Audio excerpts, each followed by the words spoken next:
Atlantic মহাসাগরীয় শিল মাছ থেকে শুরু করে আদিম যুগে গুহা চিত্রে চিত্রাঙ্কিত সেই ম্যামথের কঙ্কাল।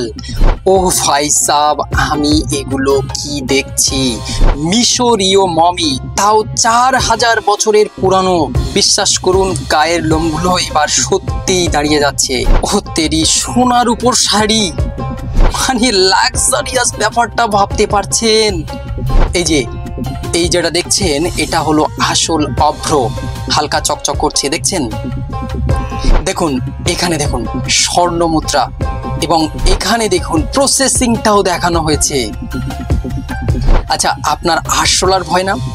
এখানে আসলে আরশোলা তো আরশোলা, পৃথিবীর সমস্ত পতঙ্গের ভয় কেটে যাবে আপনার। উল্টে জাগবে কৌতূহল। করিডোর থেকে ভিউটা দেখুন, জাস্ট বিউটিফুল বিউটিফুল। এই ভাস্কর্যগুলো যে কত যুগ পুরানো আপনি কল্পনাও করতে পারবেন না। দেখুন, কেন হবে না এটি এশিয়ার প্রাচীনতম ও বৃহত্তম? আন্দাজ করতে পারছেন এই গ্যালারিটির আয়তন? কি আপনিও এবার অবাক হচ্ছেন? হ্যাঁ, ইতিহাস আপনার প্রিয় বিষয় না হলেও যখন আপনি অথবা কেউ ইতিহাসকে সচক্ষে সামনাসামনি প্রত্যক্ষ করে, তখন ভেতরে অবশ্যই একটা বিশেষ উদ্দীপনার জাগরণ ঘটে। আর তার উপর যদি হয় এমন কোনো জায়গার নিদর্শন, তবে তো উদ্দীপনা হয় দ্বিগুণ। প্রাসঙ্গিক ও অমূল্য জিনিসপত্রের এই বিশাল সমাহারেই আমার আজকের গন্তব্য, অর্থাৎ ভারতীয় জাদুঘর।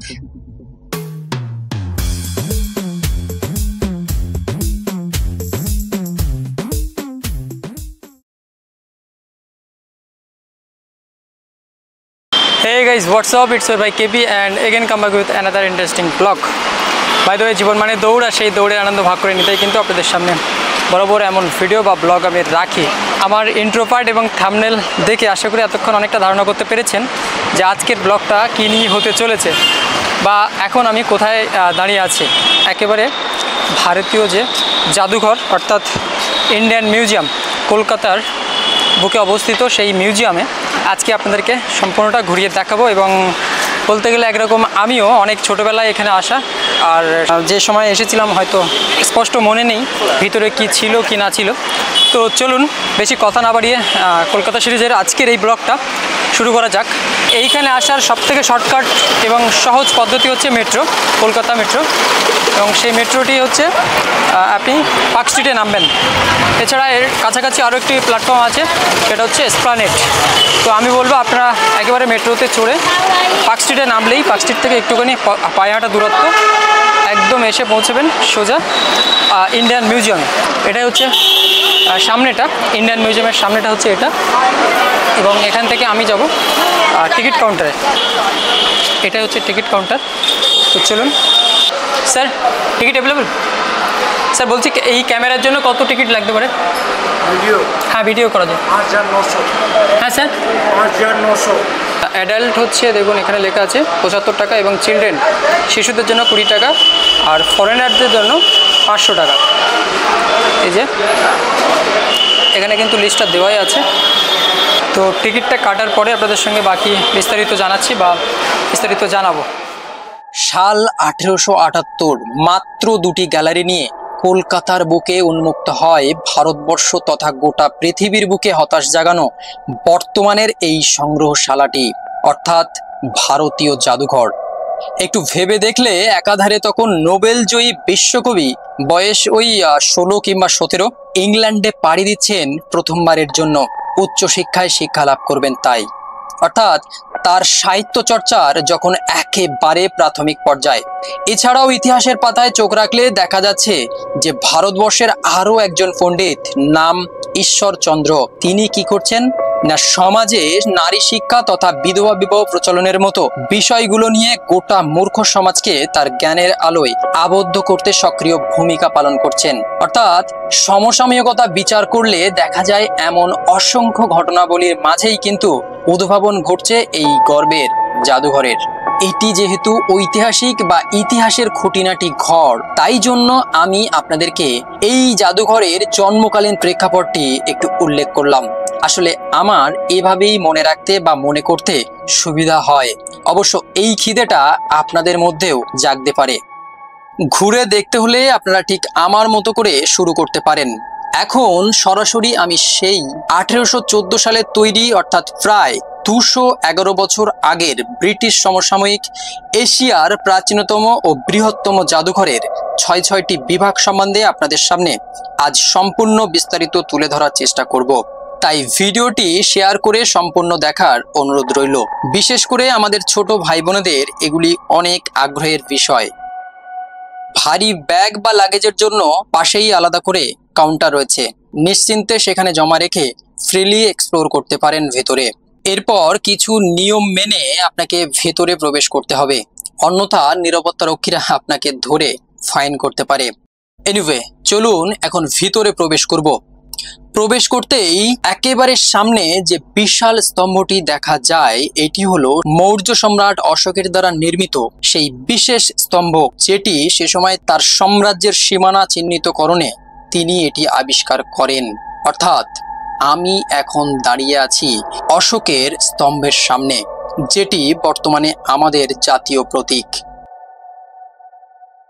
এবার সরাসরি ঢুকেই বাঁদিক দিয়ে শুরু করা যাক। গোটা আশ্চর্যের প্রথম গ্যালারিটিতে প্রবেশ করতেই দেখলাম উপরে ইংরেজি, বাংলা ও হিন্দি 3টি ভাষাতেই মোটা অক্ষরে লেখা, এটি পোড়ামাটি ও আনুষঙ্গিক শিল্পের কিছু দ্রব্য দ্বারা সংযোজিত।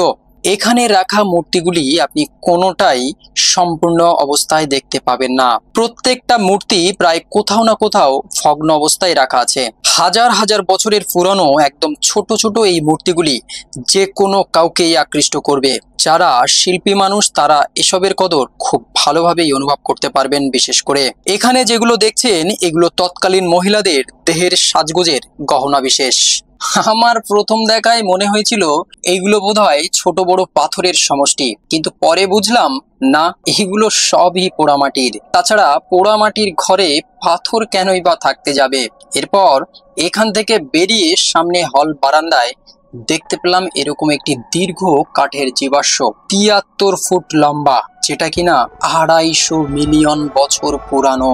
একদা রেল লাইন নির্মাণ করতে গিয়ে পশ্চিমবঙ্গের আসানসোলের কাছে এটি আবিষ্কৃত হয়। কাঠ যে লোহাকেও হার মানায় বা লোহার চেয়েও দীর্ঘস্থায়ী, তার প্রমাণ এখানে জ্বলজ্বল করছে।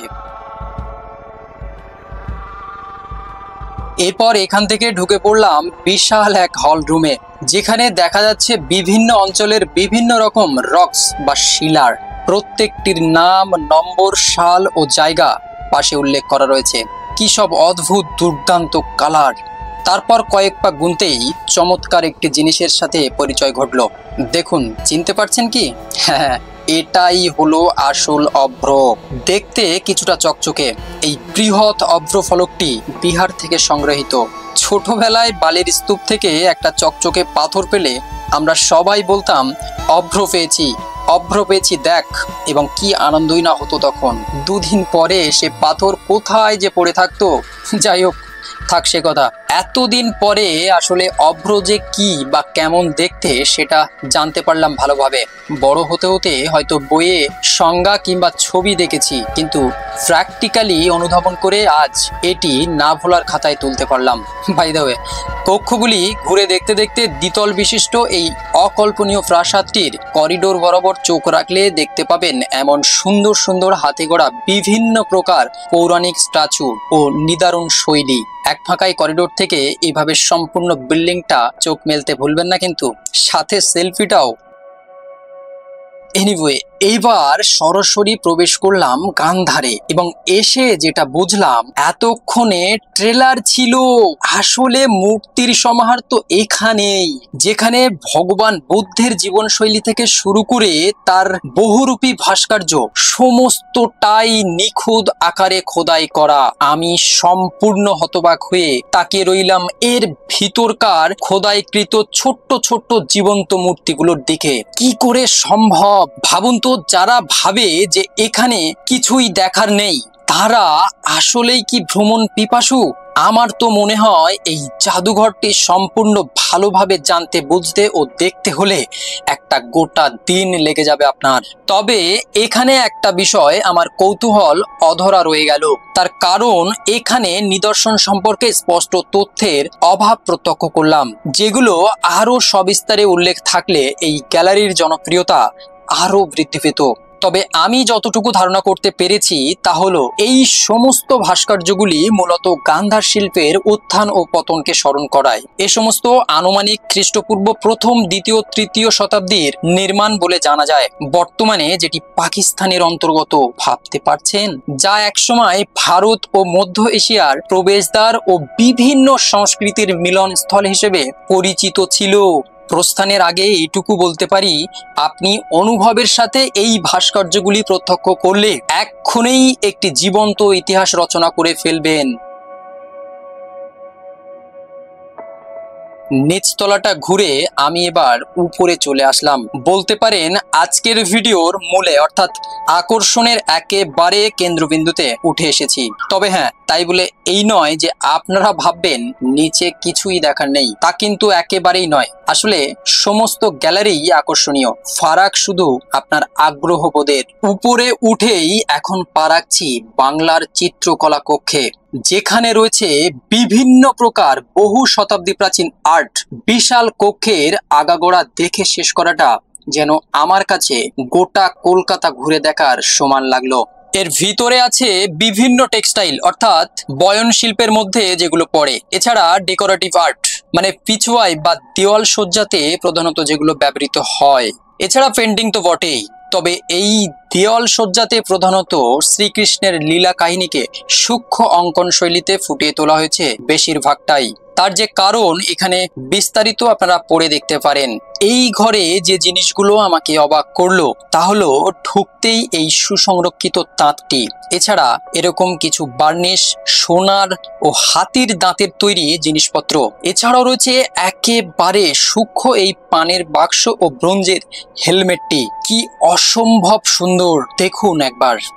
বাই দ্য ওয়ে, শুধু কিন্তু তাই নয়, আরো অনেক সূক্ষ্ম দ্রব্য এখানে আছে যা আপনার চোখকে নাড়িয়ে দেবে। আর এইবার হঠাৎ গা ছমছম ব্যাপারটি দৃঢ় হতে শুরু করলো, কারণ এখন আমি এসে দাঁড়িয়েছি জলজ গ্যালারি, যেখানে শুধুই জলজ প্রাণী ও উভচর প্রাণীর নমুনা। অদ্ভুত ব্যাপার হচ্ছে এই সমস্ত প্রাণীগুলি মৃত হলেও এগুলি এক প্রকার বিশেষ মেডিসিনের সাহায্যে যুগ যুগ ধরে প্রিজার্ভ করে রাখা হয়েছে এর মধ্যে, যার ফলে আমরা প্র্যাকটিক্যালি এত কাছ থেকে এদের আকৃতি ও দেহের গঠনশৈলী প্রত্যক্ষ করতে পারছি। আমার কাছে তো এটা অনেকটাই রিয়েলিস্টিক অ্যান্ড অ্যানিমেটেড লাগলো। ভারত ও প্রশান্ত মহাসাগরের গাঙ্গেয় হাঙর থেকে শুরু করে অস্ট্রেলীয় লাংমাছ, হাজারো রকমের জলজ নমুনা এখানে সংগ্রহ করা আছে এবং এত সুন্দর করে সাজানো যে প্রতিটি কৌশল আপনার মন কাড়বেই। এনিওয়ে, ভিডিওটির এত দূর পর্যন্ত যদি অনায়াসে পদার্পণ করে থাকেন তবে অবশ্যই একটা লাইক ও কমেন্ট করে জানাবেন লাস্ট কবে আপনি জাদুঘরে এসেছিলেন। আচ্ছা হলো, এবার এখান থেকে বেরিয়ে করিডোরের সহস্র বছরের এই পুরনো সুসজ্জিত একের পর এক মূর্তি ও ভাস্কর্যগুলোর ঐতিহাসিক সৌন্দর্য বুঝতে বুঝতে পৌঁছে গেলাম অমেরুদণ্ডী জীবাশ্ম গ্যালারিতে, যেখানে সংগ্রহের পরিমাণ এত বেশি যে আমার দেখে শেষ করতে একটা গোটা দিন যথেষ্ট নয়। তাই দেরি না করে কিছু সংগ্রহে চোখ বুলিয়ে পৌঁছে গেলাম সংগ্রহশালার আরও একটি অন্যতম আকর্ষণে, অর্থাৎ মুদ্রা গ্যালারি। জানলে অবাক হবেন, এখানে 2400 বছরেরও পুরানো মুদ্রা সংরক্ষিত আছে, যা এই সংগ্রহশালা অর্থাৎ জাদুঘরকে ঐতিহাসিক দিক থেকে আরো গুরুত্বপূর্ণ করে তোলে। এখানে কেবল শুধু স্বর্ণ মুদ্রাই নয়, আরো বিভিন্ন প্রকার মুদ্রা এবং মুদ্রা তৈরির পদ্ধতিটিও প্রদর্শিত হয়, যেটা দর্শনার্থীদের আরো আগ্রহবোধের এবং আকর্ষণীয় অভিজ্ঞতা সঞ্চয় করায়। এনিওয়ে, এখন হাঁটতে হাঁটতে এসে প্রবেশ করছি পোকামাকড়ের সেই বৃহৎ গ্যালারিটিতে। সমস্ত রকম পতঙ্গ এখানে প্রিজার্ভ করা, এর মধ্যে অধিকতর অমেরুদণ্ডী আমার অদেখাই ছিল। তবে বিশেষ ব্যাপার যেটা আমি খেয়াল করলাম, যেগুলি চেনা জানা বলে মনে হলো সেগুলো পরিবেশের ভারসাম্যের কারণে আজ বিলুপ্তপ্রায়। এখান থেকে দুঃখ নিয়ে পেছন ঘুরতেই চোখ পড়ল আজকের গন্তব্যের মূল ও শেষ দুটি আকর্ষণের একটির গ্যালারির দিকে, যেটার জন্য কিনা আমি কোনোভাবেই প্রস্তুত ছিলাম না। চলুন এখন ভিতরে ঠিক কারা অপেক্ষায় সেটা দেখবেন এবার। সেই যুগের ছোট বড় ডাইনোসরের কঙ্কাল, ম্যামথের কঙ্কাল ও নীল তিমির কঙ্কাল পর্যন্ত এখানে মজুদ। দেখুন একবার। এছাড়াও সমস্ত হলের চারকোনা সাজানো এমন বিভিন্ন প্রকার মৃত জন্তুর সাবলীল ভঙ্গিমায়। সত্যি বলতে বাচ্চারা হয়তো এই কক্ষে আসলে একটু ভয়ভীত হতে পারে, তবে হ্যাঁ, এই দেহগুলো ভেতর থেকে কিন্তু একেবারেই শূন্য। ওই যে বললাম, বিশেষ এক প্রকার মেডিসিন দ্বারা এই চামড়া ও হাড়গোড়গুলো সংরক্ষিত। মানুষের বিবর্তনের ইতিহাস থেকে শুরু করে বাঘ, হাতি, গন্ডার, এমনকি আটলান্টিক মহাসাগরীয় শিল মাছের মৃত দেহ অক্ষুণ্ণ অবস্থায় এখানে আসলে আপনারা দেখতে পাবেন। এত পুরানো পুরানো স্মৃতি রয়েছে এর ভিতরে, আমি তো কল্পনাও করতে পারছি না। কোনো জায়গা থেকে চট করে আপনি বেরিয়ে যেতে পারবেন না, মিনিমাম একটা সময় আপনার লাগবেই, যদি আপনি সত্যি ইন্টারেস্টেড থাকেন তবে। অবশেষে এবার আমি যাব এই ইতালীয় ভাস্কর্যে গড়া বিশাল বিল্ডিং এর মূল আকর্ষণটিকে দর্শন করতে। এই যে গ্যালারিটি দেখতে পাচ্ছেন, সবাই যাওয়া আসা করছেন, এর ভিতরেই কিন্তু শোয়ানো আছে সেই 4000 বছরের মিশরীয় মমি, যার আকর্ষণে গোটা পৃথিবী থেকে মানুষ আসেন দেখতে। তবে ভিডিওর এই জায়গাটিতে আমি আপনাদের কাছে ক্ষমা প্রার্থী, কারণ এখানে নিয়ম শুধুমাত্র চোখে দেখার, কোনো রকম ফটো বা ভিডিওগ্রাফি অ্যালাউ থাকে না এই কক্ষটিতে। তাই বলবো, অবশ্যই আপনারা আমার মতো এখানে এসে এই ইতিহাসের খুঁটিনাটি প্রত্যক্ষ করুন।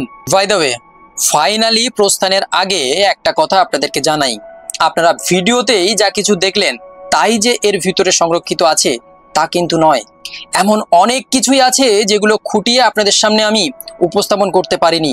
ভিডিওর পরিধি অনেকটাই বৃহৎ হবে, তাই জন্য আপনারা এখানে ভিজিট করলে অবশ্যই হাতে সময় নিয়ে আসবেন। আশা রাখছি একটি ন্যূনতম সামগ্রিক ধারণা আপনাদেরকে আমি দিতে পেরেছি। তো গাইজ, এটাই ছিল আজকের সম্পূর্ণ ভিডিও, অর্থাৎ ভারতীয় মিউজিয়ামের সম্পূর্ণ ভিডিওটাই আপনাদেরকে দেখালাম। তো কেমন লাগলো অবশ্যই কমেন্টে জানাবেন। আর ফিরছি আরও একটা নতুন অন্য কোনো কলকাতা সিরিজের একটা ব্লগ নিয়ে। ততক্ষণে সবাই ভালো থাকবেন, সুস্থ থাকবেন, টাটা।